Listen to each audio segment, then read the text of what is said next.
find out what has changed with the earlier concerns they raised and what their prospects are for the industry going forward. So we are now in the main hall for DataBank headquarters.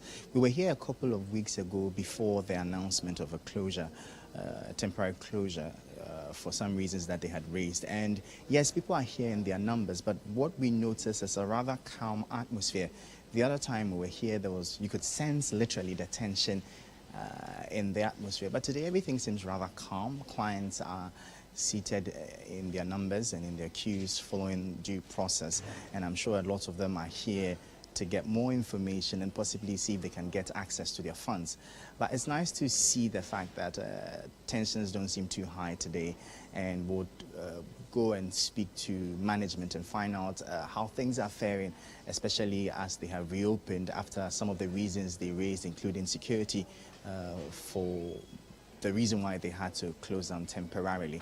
And we'll see if we can engage some of the clients also and find out how the whole virtual experience was for them, if they were able to use it at all, and if it helped them in any way. My brother, it's very bad. It's very, very bad. Why DataBank? Why we are facing this problem? Because we don't understand. Those days it was very smiling. Why now everything go down? Why? We don't understand. So from what you are saying, in the past you weren't experiencing any of these challenges? At all.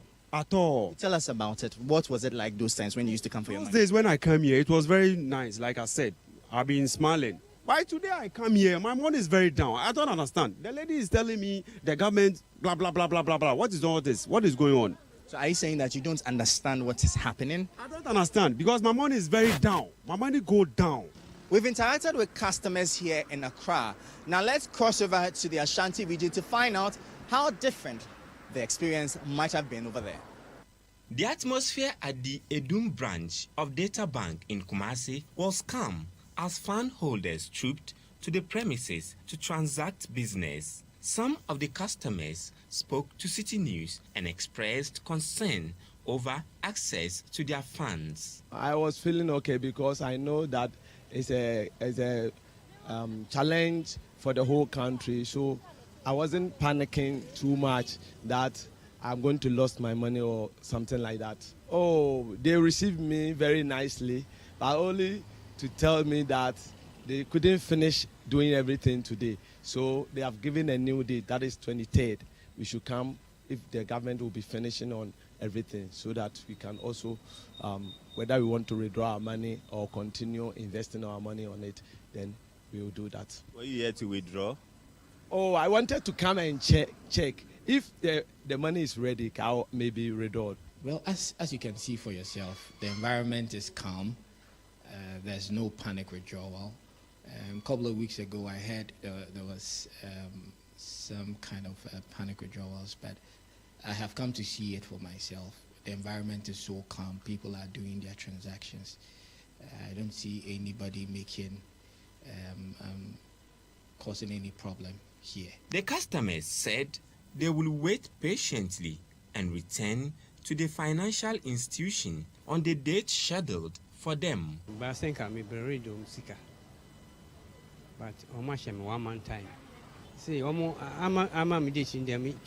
China, I'm dating. Say, dating so. And now me bandy. Then come me PB. I could treat them a fees be. But me say I can't intino. Me say Mako. Oh, my disappointed kakra. Just say, na men susu say be a say na be den e beba. Na basa no nti. Me ni option bi. O metwen. Me ni hwe amaye nso. Nti metwen na time ne so. The staff of DataBank were seen assisting clients in the banking hall when City News visited the premises. Most of the fund holders who are visiting the Edum branch of DataBank are expressing disappointment over their inability to access their funds, but are certain when they come back on a given date, they will be able to access their funds. Hafiz Tijani, City News, Kumasi. Key to this conversation is the management of the DataBank Fund Management Company. And we have been interacting with their leadership to find out what has changed over the period when they worked virtually and if the concerns like the security ones they raised have settled down. We'll also be finding out what prospects are for clients in getting their monies, and overall what the outlook is for the industry going forward. We spoke to the CEO of Databank, Kojo Agyemang. We did issue a communique, I think that was 22nd of December, and then we did say that we'll reopen today, the 10th of January, and we've gone ahead to open. I mean, I think that at the time, especially in December, there was a lot of tension, a lot of agitation, and we were thinking we were having some security-related issues, so we thought we'll take advantage of the holiday period and start working and work virtual. We've had that capability right from March of 2020, so that wasn't still a problem. We could still engage and everything. But yes, this morning we've physically reopened for clients to also come in. And across the country, from the feedback I have, it's very calm. I think you would realize also that over the holiday period, there was a lot of conversations around the debt exchange program, and I think more education has gone on, and more clients are beginning to understand, you know, that really it's not a data bank problem. It's not an isolated case. It's a sovereign issue, and we are all working very hard at ensuring that the issue is resolved. You had raised some security concerns. How far with that? Have tempers settled? Have you crossed that? Tempers settled? Have you crossed that?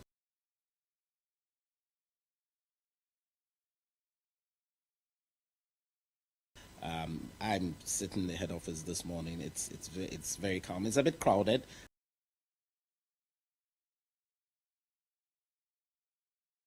I mean, we do, you know, that the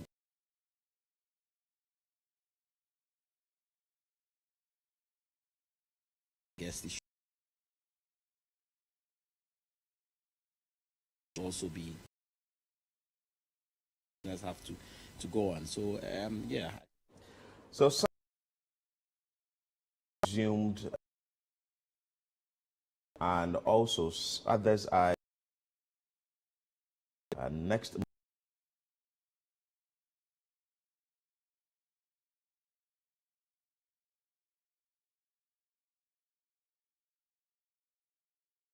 Then people come to what exactly happened. But as the CEO of this has to do with the debt exchange program that is ongoing, and I think that we may not be handling this well as a country, and also particularly the government. Why do you say that? Because you see, and when the issues came up and when we engaged government spokespersons, specifically, I remember an interview we had with the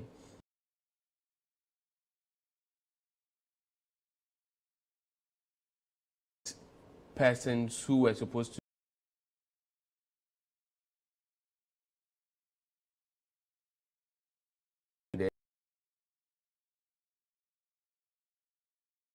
and the rest, but the public. But the problem here is that for most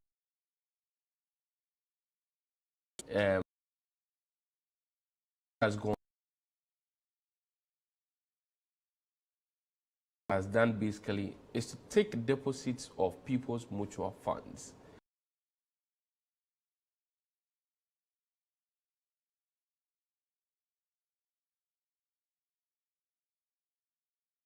you engage that corporate body,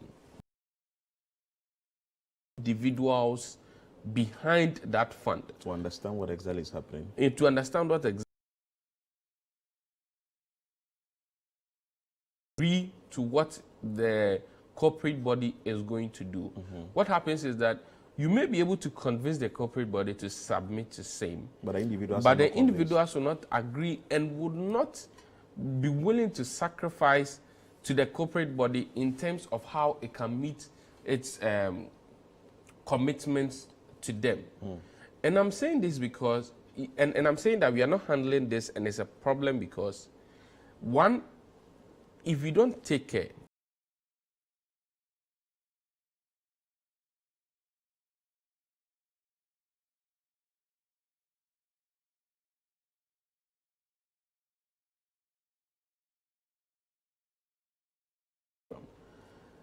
they tell you that you either take it or be exposed to the risks in the financial system now.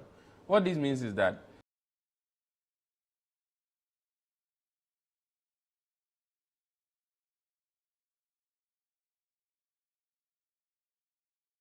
they now have to go to court to get their money. So they are in a tight corner. So we need this debt exchange to pull through so that can come to them. And because we are speaking directly about data bank, and data bank falls under the Securities and Exchange Commission, yeah. the Securities and Exchange Commission recently released a statement on reliefs that it is hoping to give to its market operators now.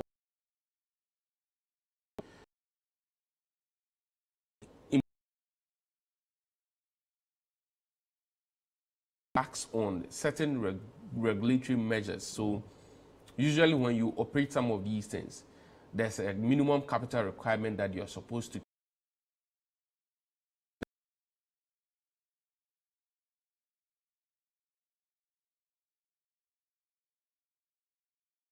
it, and then there can be some liquidity. So if you take the Securities and Exchange,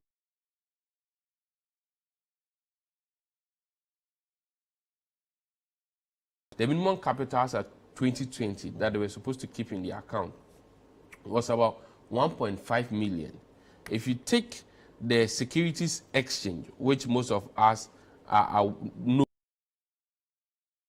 million Ghana cedis. If you take trustees, 50 million Ghana cedis. Now these are monies that are in the books of these companies.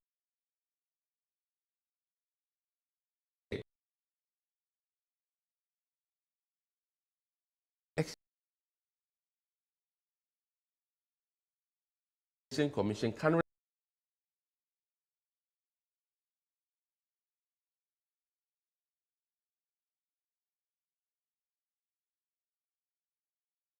20 million that is free for them to use to meet the demands of their clients. Aside this also, we remember that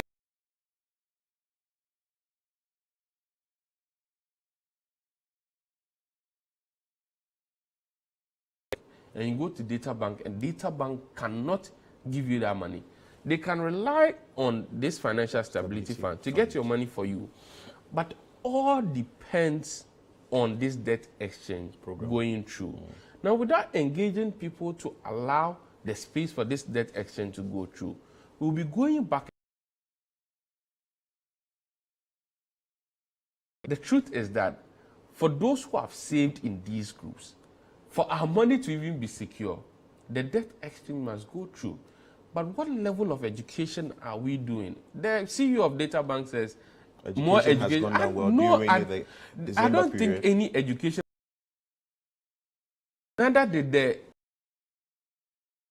home to work.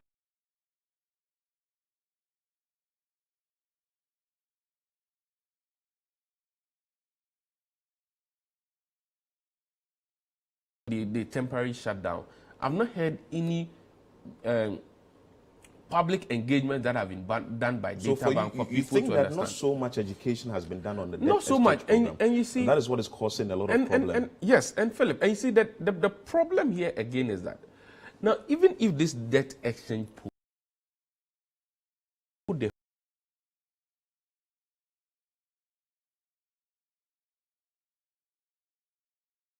license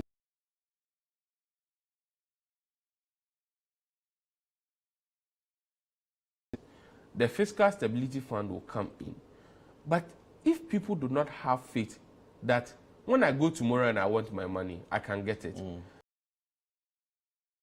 but you will begin to see panic withdrawals. And that may lead to a crash of the financial system. We are moving to another financial So institution. just to end, I think that it boils down to engagements and negotiations. Sometimes when we but even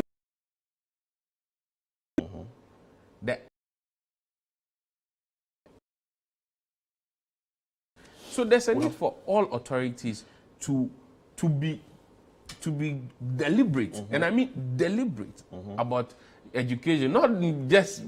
The education has to be intensified. Well, the chief executive officer of the Data Bank, Kojo Adai-Mensah, has disclosed that the fund management company is almost through with resolving its liquidity challenges. We know that that is going to happen, but then again, the education has to be intensified so that everybody will be on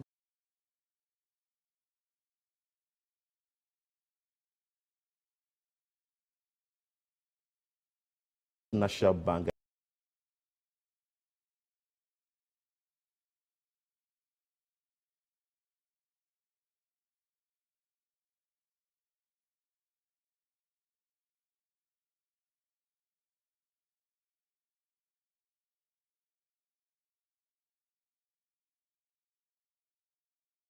Also caused some adjustments to debits for transactions done.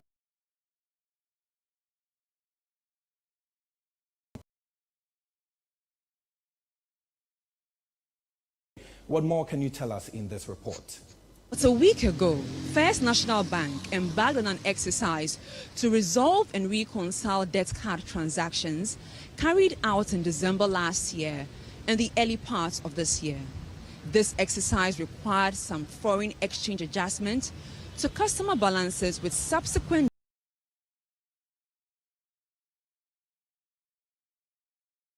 raised concerns among some of their customers who have been speaking to City News.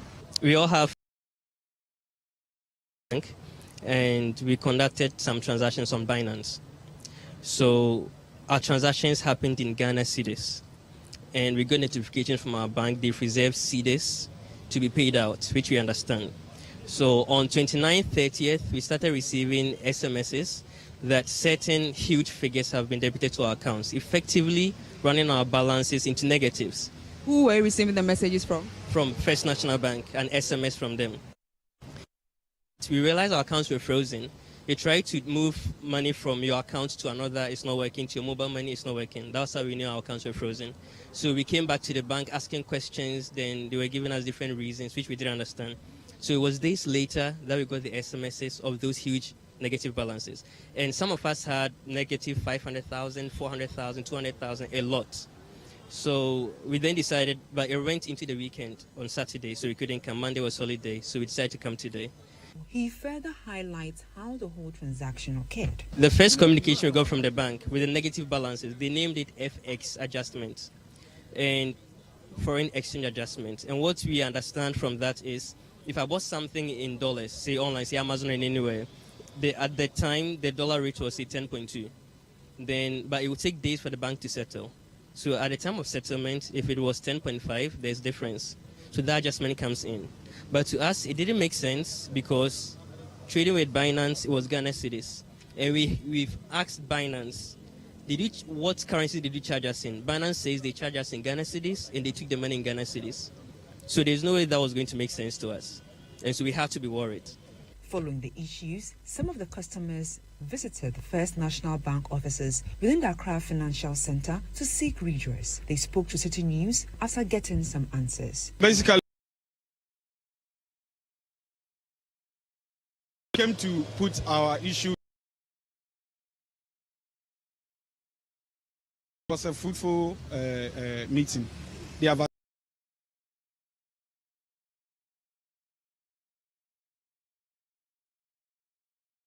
going to reverse it and then also unblock the account for us to continue using the account. And they would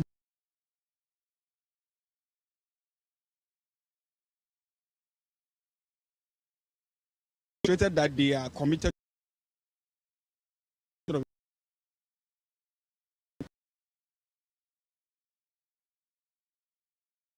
They acknowledged receiving a number of complaints about the foreign exchange adjustments and their effects on account balances involved. In a statement issued on 10th January 2023, the bank noted that it is working to resolve the issues as they are in talks with their payment gateway partners to address the concerns raised on customer balances, applicable rates at settlement, deductions, and related matters. They also reaffirmed their commitment to help their cherished customers with better banking experience and assure the general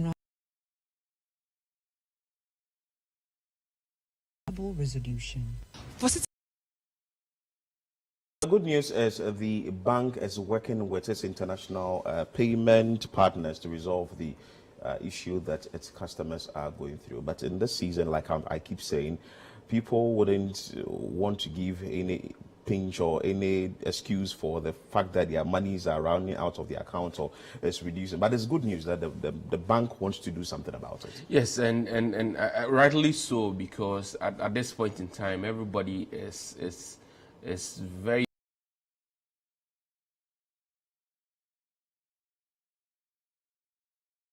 from the debt exchange. The debt exchange has nothing to do with the debt exchange. But when there's implementation, you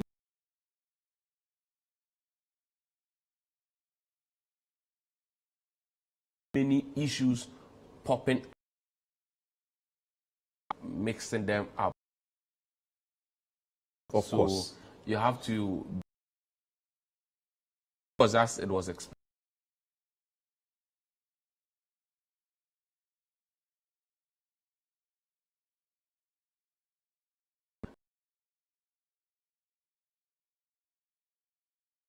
But the bank will be these days. So you are watching CNR contributions and suggestions.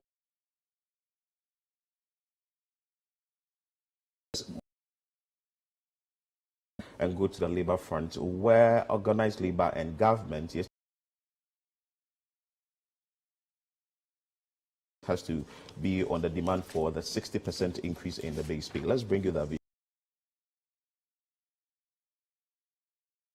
Demand for a 60% increment in base pay on the single spine salary structure has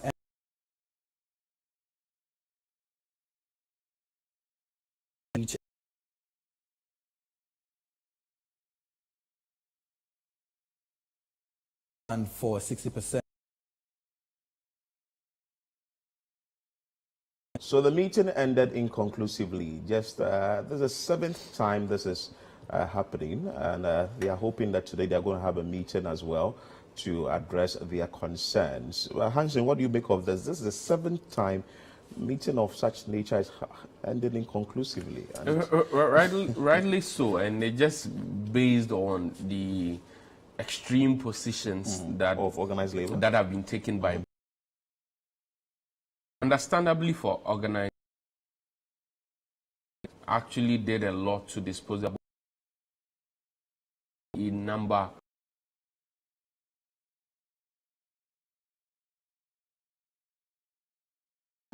meet basic demands. If we talk about fuel and transportation, which mostly touch on every aspect of the Ghanaian life. We started 2022 from about 6 cities, ended the year with petrol around 17 Ghana cedis.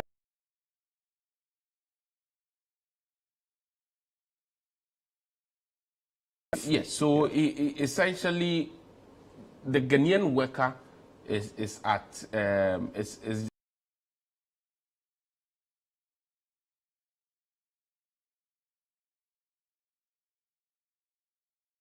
whose a greater percentage of its revenue goes into the payment of salaries of workers, as well as in amortization of loans, and then gets little for capital expenditure. So when we are at a point when government is seeking to bring the economy back on track, adding an 6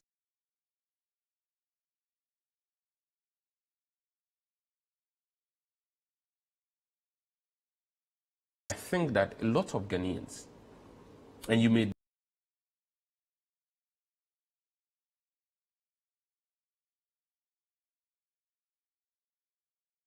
That level of sacrifice from the government, I'm sure organized labor may agree. They agreed to 4% at a point in time. Philip, these are people who I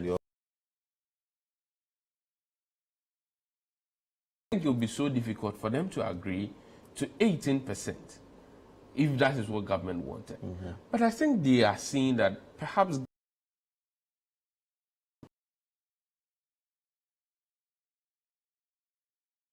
we are still arguing and going back and forth as to whether we should build a cathedral. National Cathedral. That's a big Yes. issue. But you know what? This issue will the meeting today, and the meeting after certainly disclose that to you on our network or even on CNR this evening. You are still watching CNR Extra on City TV. Still to come.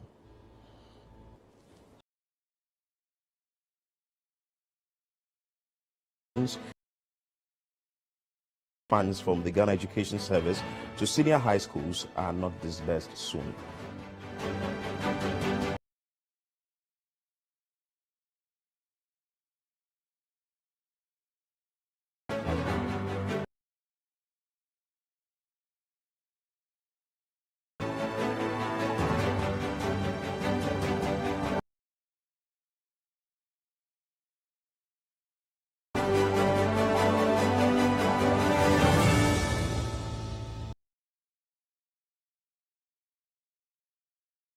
Have to miss any of your favorite television and thrilling content from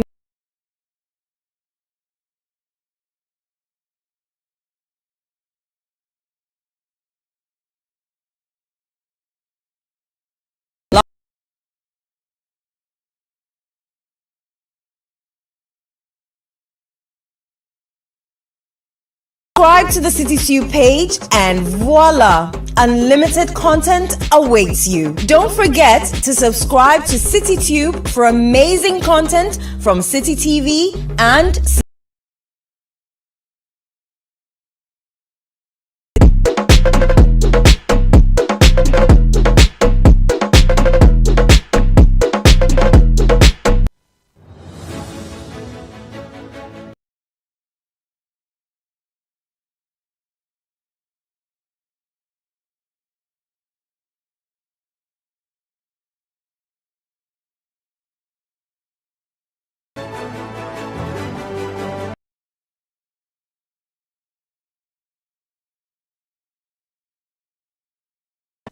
Many thanks for staying with us here on CNR Extra. Let's move on to another story. And government says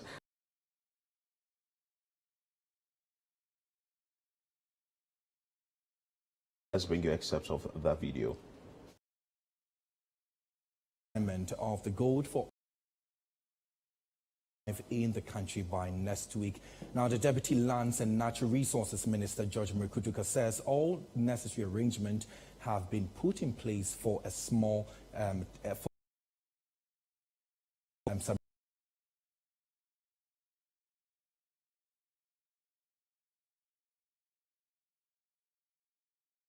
reduce pressure on the forex. The move will allow the country save some $3 billion it spends annually on oil, specifically for oil imports, in the face of declining foreign exchange reserve. Mr. George Mrekutuka, who joined Sector Minister Samuel Abu-Jinapor for a meeting with the Chamber of Mines, urged Ghanaians to support the policy.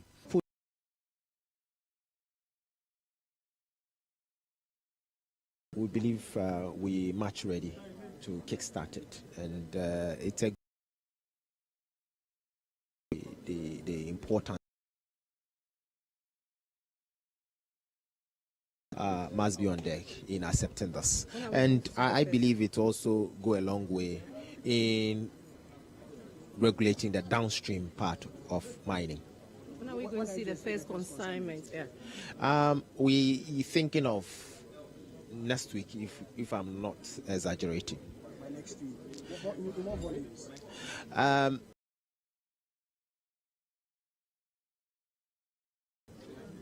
The president of the Chamber of Mines is willing to support ourselves as a very important development partner, and we like it with government this position as much as possible, and that has actually underpinned the relationship that we've had with the ministry, yourself, headed by yourself, and your deputy minister, and even with the CEO of Minerals Commission. We've worked through a lot of tough discussions, but everything has always been received in a good light, and we do appreciate that the industry has a pride of place in Ghana.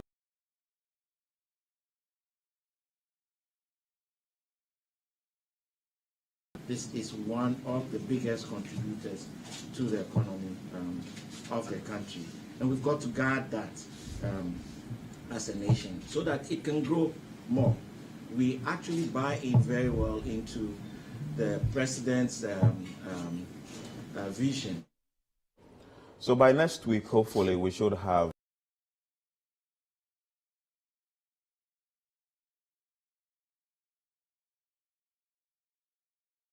increasing here every day is because of the dollar. Should we have gold here, we can go in for oil. But a question, is it sustainable?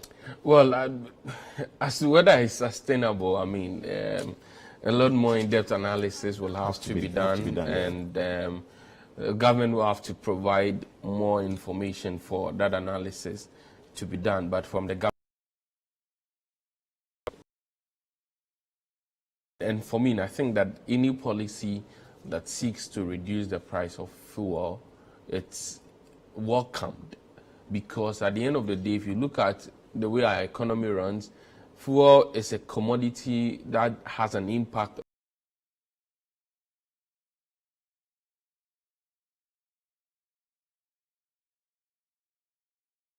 Example for you, when fuel prices went off the roof, very prices of everything, almost everything was affected. And we've traced to note that the dollar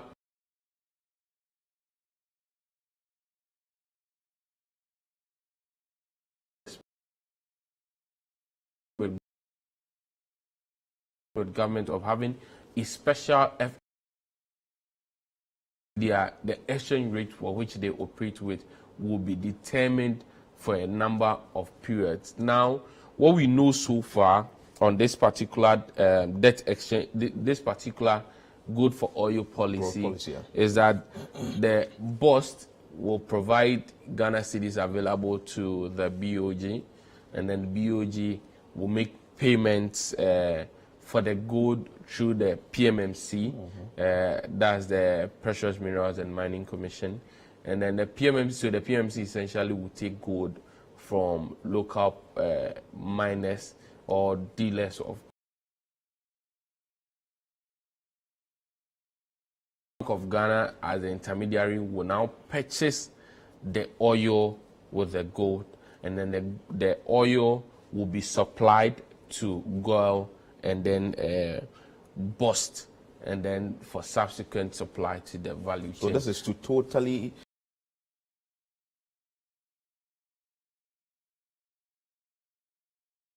$1 billion that is being used to purchase the oil. Yeah, so this essentially is to make sure that the demand for dollars in the purchase of oil and petroleum products is reduced to the barest minimum.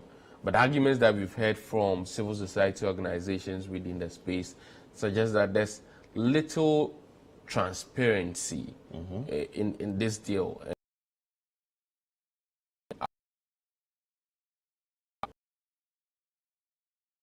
That it could then now be putting our gold in the hands of politicians and making politicians have more accessible to the gold than the average Ghanaian. But number of persons with more knowledge within the field who have admitted that it's good policy, but demand that at least a policy document on it be made available for more scrutiny. We are a week away from the first consignment, and there are still more questions will make transparency reign and make some of okay, transparency and also more education on this form, government side of stakeholders involved in that particular sector. Let's go to education, and the Conference of Heads of Assisted Senior High Schools or Secondary Schools are worried because if government fails to disburse some funds to senior high schools, the reopening date will be hampered. That is Charles said.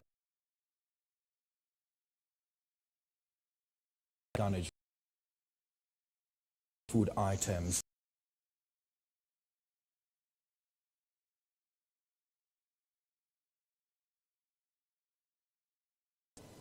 So is that time of the year again on the educational calendar here in Ghana where schools are set to resume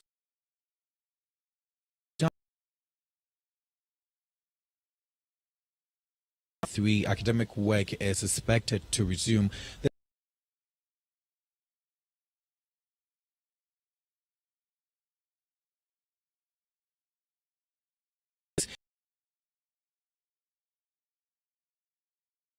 That already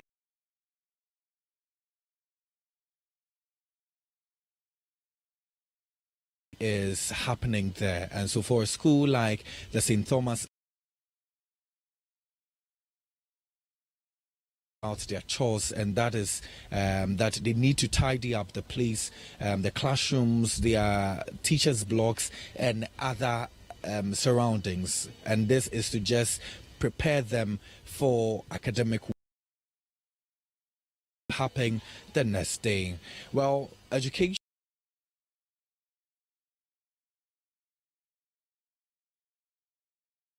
hindered sometimes for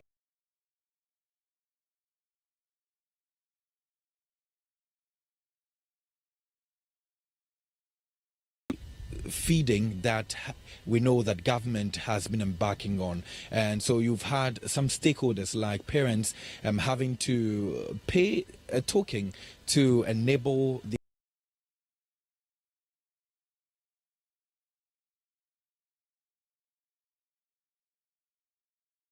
coming days. We've been interacting with the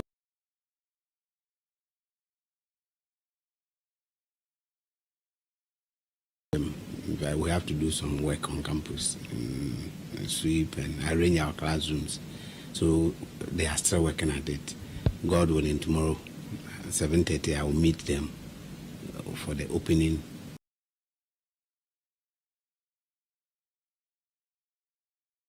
So we have told them that we have resumed, so all of them should come. We have the Form 2s and the Form 3s in school. And the 3rd days I told them, they are going to write exams.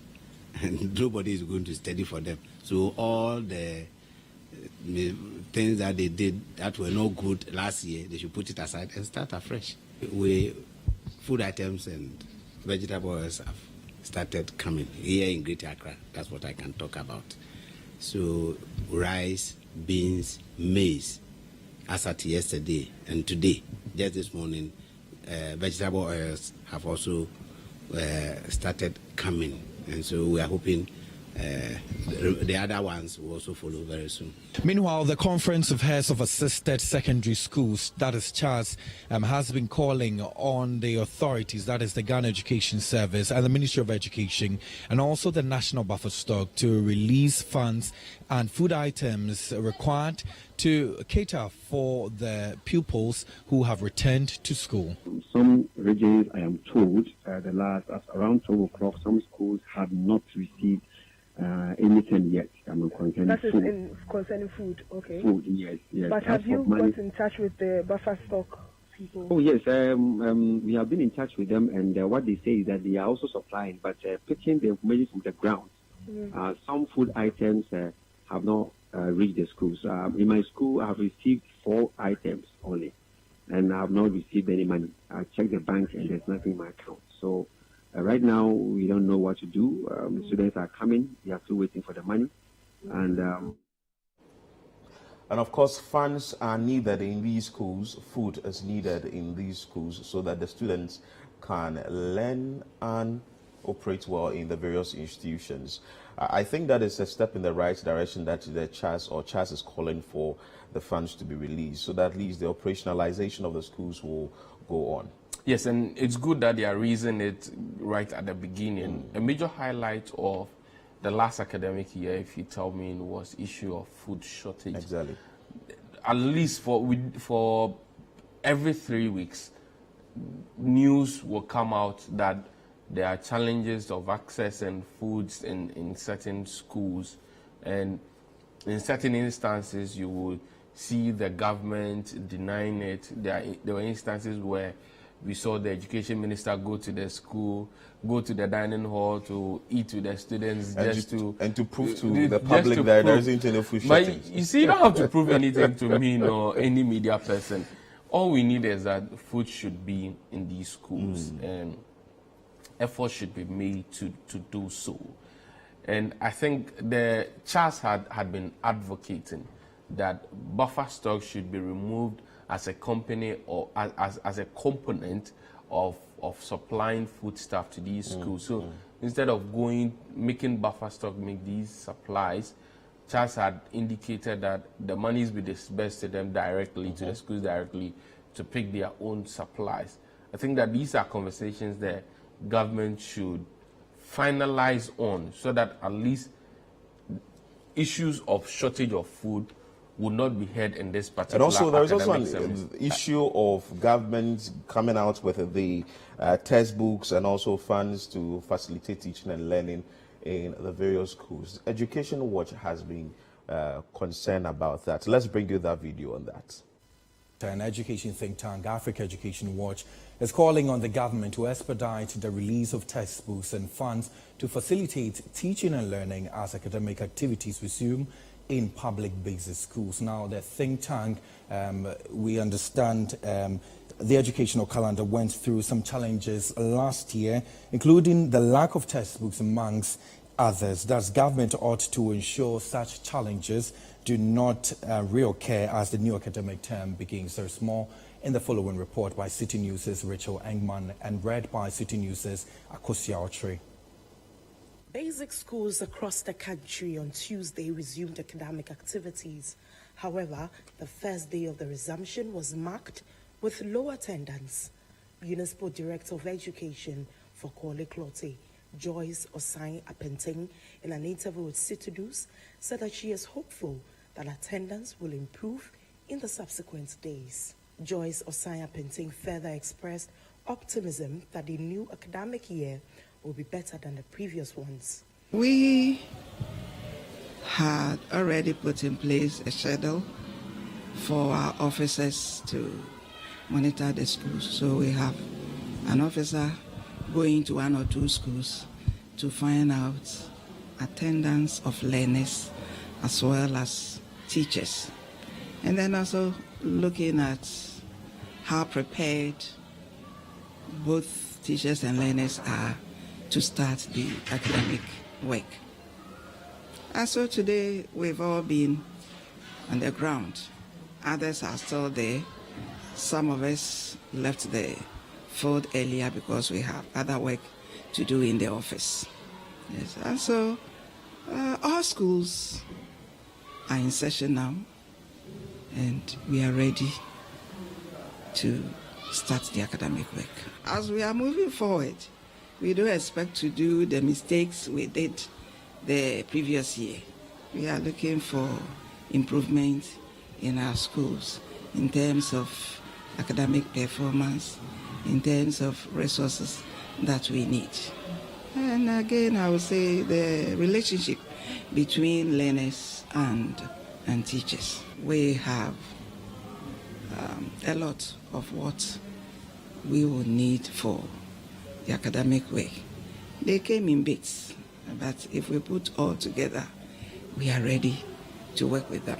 Meanwhile, education think tank Africa Education Watch believes that government must play a key role in ensuring a smooth academic year. Speaking to City News, Senior Programs Officer of Africa Education Watch, Divine Pe, underscored some challenges that disrupted the previous academic year. He stressed that government will have to be forthcoming in releasing textbooks as well as providing funds to cater for education needs in the country. From history, we know that government may not even be releasing all the 11 million. The execution rate most of the time is 60%, which tells that the government will need to do a lot in the face of this extreme budget cut. Government will have to play fidelity to its own budget that it has allocated to basic education by ensuring that, first of all, there's a timely release of the fund, and then also there is also 100% execution rate where all the fund, as much as possible, should be released. We don't want to see the situation where capitation grants continue to be in arrears and head teachers will have to use their own money at times to finance the education, or even at times, if the heads could not even get to finance, it means that teaching and learning materials that are needed in the school could not be bought, and that will go a very long way to textbooks in question teaching and learning materials are needed in the various schools, so government must make it a point to ensure that these items are given out so that people wouldn't have trouble teaching, that is the teachers, and also the students wouldn't have trouble learning. Yes, and I think that government should increase its funding and interest at the basic level. Mind you that we've gone for about 3-4 academic years without textbooks for a new curriculum that have been introduced. I think that is very unacceptable. The education minister recently noted that for this particular academic year, there are going to be textbooks for the students. I hope that when we go there next week, when academic activities begin in earnest, we will see distribution of these textbooks to the students and all other things that have been mentioned. Government should make it a point to provide. Exactly. Government must make it a point to ensure that these things are given. My name is Philip Lartey. I'm here with Hanson Agyemang. This is CNR Extra on City TV. Still to come.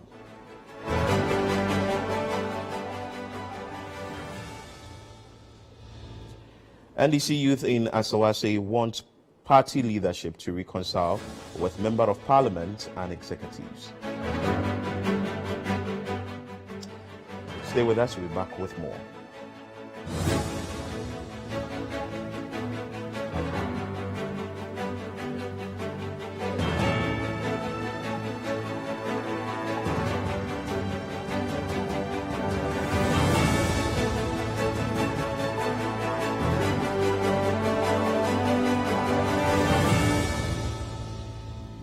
To the Effective Living Series 2023. Another year is upon us, and we are poised to kickstart this new revolution with the utmost zeal. City TV and City FM present to you another rewarding season of the Effective Living Series. This year, the Effective Living Series will be riding on the back of the theme 2023 Starter Pack, Building Back Better. Every week in the month of January, our team of renowned experts, alongside our exceptional host Bernard Avlem, will delve into various thematic areas that have been carefully selected to cater to your holistic well-being in the coming year. Week 1 will focus on the importance of physical preparation for 2023. After that, we will take a look at emotional and mental health imperatives for 2023 in our second weekly series. Then, we will proceed to the third weekly series with emphasis on professional priorities for 2023. In our fourth and final week, we will dig into the strategic conversation on building financial foundations for 2023. The Effective Living Series will be live on the City Breakfast Show on 97.3 City FM at 9 a.m. and on Breakfast Daily on City TV at 9:30 a.m. from Monday through till Thursday. So join us and let's get ready to be equipped with practical information for building back better in 2023. The Effective Living Series is sponsored by Enterprise Insurance and Hallmark Freights and Logistics Ghana Limited.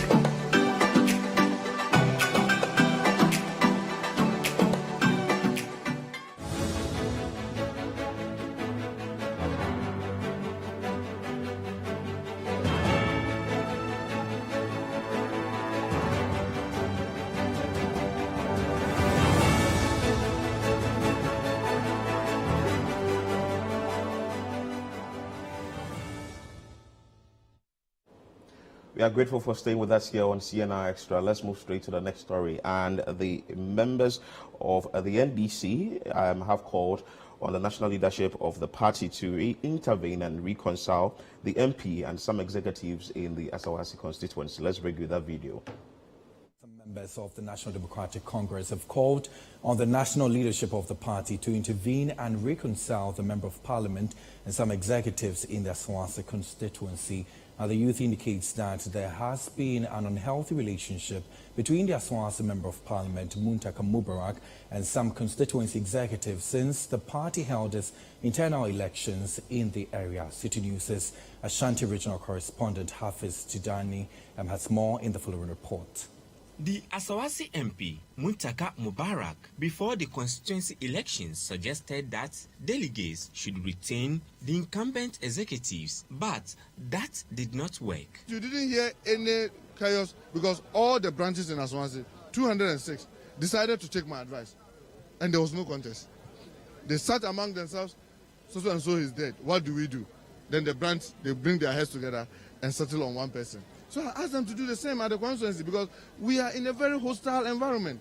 If we're in the voter region or when we're in the northern region or upper east, where at least the party is strong. Now, I mean, Menchia South, Menchia North, Ejusu, Kwabiri East, Subin, Oforukrom, these are constituencies that are very hostile to us. And we are in the lion's den. Why should we fight among ourselves?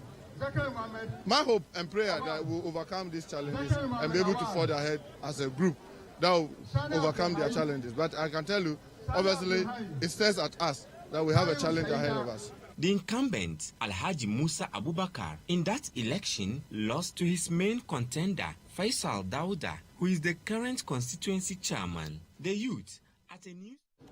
So, bad blood within MPs, constituency executives as 2024 elections will also be coming soon. I don't think it's something that should be encouraged. Well, the leadership or members in the party are asking that the leadership should address it, and I think it's something that has to be done immediately.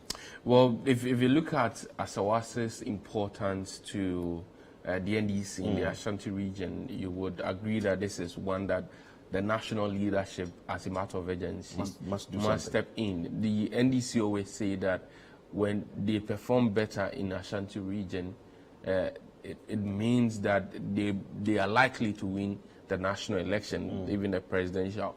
One of the constituencies that have remained very loyal to them is Asawasi. So if these problems are coming up and the youth group is asking for intervention, I only think that is appropriate. And so be it. So, national executives of the NDC, this is up to you. You have to do the work immediately. This is how we wrap up today's edition of CNR Extra on City TV. My name is Philip Lartey. I did this with Hanson, Agyemang. Many thanks for your time and keep watching City TV.